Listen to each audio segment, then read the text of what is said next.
অর্জুন যখন সেই জগৎ মূর্তি অথবা বিশ্বরূপ অথবা সেই উগ্র মূর্তিকে জিজ্ঞেস করেছিলেন, হে ভগবান, তুমি কে? তখন সেই উগ্র মূর্তি অথবা জগৎ মূর্তি বলেছিলেন,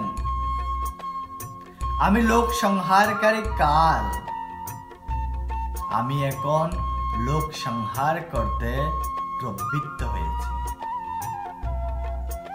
তোমরা মানে পাণ্ডবেরা, তোমরা ছাড়া অন্য সকল যোদ্ধারা ধ্বংসপ্রাপ্ত হবে।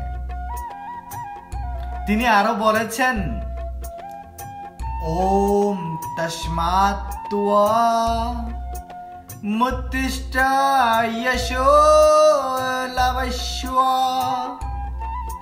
জিত্বা শত্রুন ভুঙ্ক্ষ্ব রাজ্যম সমৃদ্ধম ময়ৈবৈতে নিহতা পূর্বমেব নিমিত্তমাত্রং ভব সব্যসাচিন। সেই উগ্রমূর্তি বলছেন, অতএব তুমি যুদ্ধ করার জন্য উত্থিত হও এবং যশ লাভ করো, শত্রুদের পরাজিত করে এক সমৃদ্ধশালী রাজ্য ভোগ করো। আমার দ্বারা সমস্ত সৈন্য পূর্বেই নিহত হয়েছে। হে সব্যসাচী, তুমি নিমিত্ত হও মাত্র।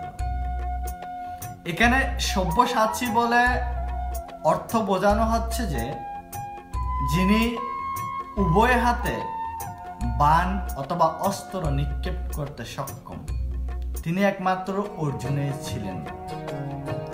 হে সনাতনী সন্তান, এই শ্লোকে যুদ্ধ অবশ্যম্ভাবিতা এবং অর্জুনের কর্তব্যকে বোঝানো হচ্ছে। অর্জুন হচ্ছে আমি বা আমরা, আমাদের কর্তব্য কর্ম বোঝানো হচ্ছে।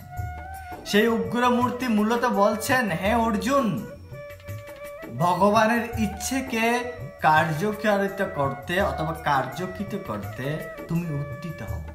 এটা ভগবানের ইচ্ছে, তুমি কর্ম করো।